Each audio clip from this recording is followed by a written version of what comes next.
Hello and welcome back to my office. Today we have a couple of interesting things to talk about. You know, it's quite a dream for most authors to have an option for their books so that they can have either a film or a TV series made of their books.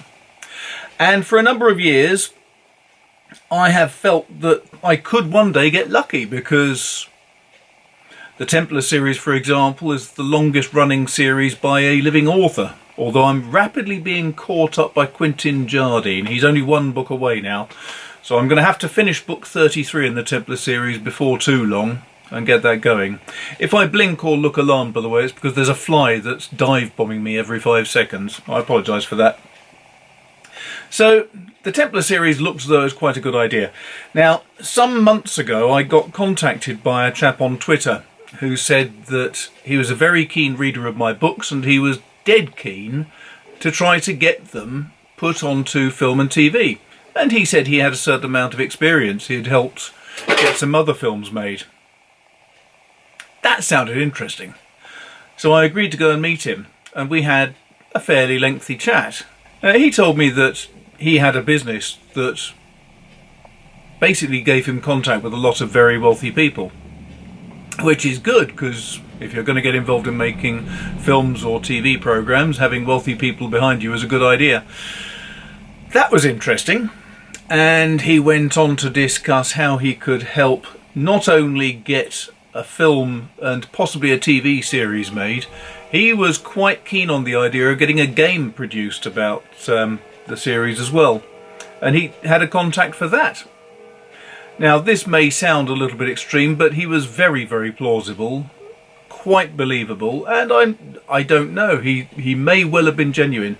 But the thing that came across at the end of our meeting, we were chatting for an hour and a half or so, was that he said, by the way, I'd like you to sign this non-disclosure agreement. I thought, well, that's strange, I've never signed one of them. And I said, why? And he said, well, it's just to protect both parties, really, so that nothing can get out and spoil our relationship. Well, sounds reasonable enough, I thought. And we chatted on for a bit more. He was talking about getting a few £100,000 up front and then using part of that to pay for a script writer. And then once that had been done, getting a new script written, then he would hawk that to various actors. The actors would give expressions of interest in the TV, and then he could use those expressions of interest to go to get more money to back the actual project. So he seemed to know what he was talking about. But I was a bit worried about this non-disclosure agreement. And he did say, well, you've signed these before. I said, no, I haven't. No. And he said, well, you will have done. They'll have been in the small print in your book contracts. And I had to say, well, no, I've read every contract I've signed for the last 25 years and there has never been a non-disclosure element. But okay, that was fine. We left it at that. I came back and sitting here at my desk, I thought, I don't like the sound of this. It feels wrong. So I contacted a friend of mine who's a company lawyer and said, would you mind just glancing over it? He said, well, I'm not going to give you a full write-up. And I said, no, that's fine. I don't want to pay any money. And he said, yeah, okay. So he read through it and called me back within 5 minutes and said, don't sign it. Because on this non-disclosure agreement, it had a lovely clause, clause 6, that said that all intellectual property would become the property of the first named party to this contract. And oddly enough, his company was the first named party. So in effect, arguably, but in a court of law difficult to argue, I would be signing over all of my intellectual property to him. And oddly enough, that didn't appeal. So that didn't happen. And by coincidence, a little while later, I was at a family reunion of some friends of ours. My father had a best friend who he met at primary school, and they remained best friends until the pair of them died. Well, until the first one of them died. They weren't friendly after that, oddly enough. But Don's family has a number of children, grandchildren, with all different professions. And I was chatting to one of them and said, so what do you do? And I'm a producer, actually. I said, what sort of producer? He said, well, film and TV. I said, interesting. So we got chatting, and sadly, it looks like we can't do anything. because there's a number of miniature stumbling blocks for him and his business and his partner, but it does mean I've got a consultant who knows what he's talking about. So I've now got a film agent who is out touting the Templar series, Act of Vengeance, and other books, and seeing which will create some interest. Now, if you're watching this and thinking, woohoo, we can see Jex on TV within a couple of weeks, it's not going to happen. The difficulty with getting film and TV rights signed always is, if it's something like a costume drama, it is much, much more expensive to get that contracted. Yes, the TV loves things like Wolf Hall. It loves any stories that involve the Victorians. It loves stories that involve knights. I mean, the Ellis Peters series with Brother Cadfael did extremely well. But TV firms, production companies, are very reluctant to get involved because it costs a lot of money to get all the dresses, to take down television aerials from houses and all that kind of thing. So whether or not anything ever comes of this, sadly, is unlikely. However, wouldn't it be fun? I actually wrote the last Templar series with Baldwin, in my mind, was always Alan Rickman. Who I would have had as Simon, I never was entirely sure. Nowadays, of course, there's an awful lot of very good actors who would be ideal for Baldwin and for Simon. So maybe the best route would be to keep trying to meet up with actors at different events.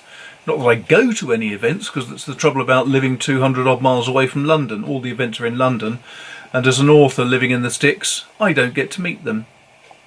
So if you know any actors, or if you happen to be closely related to Steven Spielberg, do drop in a good word for me, won't you? I hope that's fairly interesting. So what else is happening? Well, mostly I've been working on the book, the current book. And it's taken quite a lot of time. Mainly because it's taking a lot of rewriting. It's not just editing, this is significant rewrites. Now you can see some of the examples that I'm putting up on the Vintners section of Patreon. So if you're seeing this, you've immediately got access to Vintners, and you can see the sort of work I'm doing. Changing everything from first person to third person has a huge amount of impact. It's well, it's hard work, put it like that, because every time you read a sentence you see another I, or he came to me, or whatever it might be. It's infuriating. Keep going back and back and back over the same bits of text and then finding more and more errors. But I have to say, it means that the book itself is turning out to be much more like one of the Templar series. I'm able now to drive it so that I'm changing point of view from the investigators to the criminals to the possible criminals to victims. It's making the whole story a great deal more rounded. So that's really good and thoroughly enjoyable. It's also adding a certain degree of complexity, and a lot more thought is having to go into it, which means it's taking that bit longer. I've spent over 6 months on this rewrite already, and I do actually think that last week I should have done more on Patreon. I do apologise, but what I was actually doing was spending my time concentrating much more solidly on getting the plotting, the characterisation and the flow of the story rather more taut. And there's a bit more again in the blog on the Vintners, which goes into a bit more detail about how I actually do that. Right, so that's about it for now, because if I keep on talking too much longer, I can see that my camera is going to run out of battery, because it tends to like me talking for only just about 10 minutes, with this nice new little Sony that is so clever. It's got a screen behind that flips up so I can see myself talking, which is really, really useful. And I can see there's a little box around my face so that wherever I go, it follows me and stays in focus, which is so much better. Oh. Although I love my old Nikon, it just does not autofocus on video. It is desperately bad, and I've spent so many hours recording things on this and then having to throw it all away. I did 2 videos last week, had to chuck them both because it was completely out of focus. The focus point was somewhere back here and my face was just a blur. So sadly, this is no longer any good for doing video type work, but it's still a much, much better camera for taking stills. So I'm not going to get rid of it. It's a very good camera. But this little thing makes my life so much easier. And hopefully it sounds okay as well, because I'm working on the standard speakers that come with the Sony. 2 little holes drilled in the top of the camera. So it's all rather strange, really. But interesting and exciting, and I hope that was interesting. Do please send me any comments or questions or anything else, and I am going to be trying to produce 2 videos a month, not just the one, but it does just depend on the way that the workflow goes right now. That was a fly again. So thanks very much for watching, thanks a lot for being patrons, and I look forward to hearing from you and speaking to you again soon. Cheers, take care.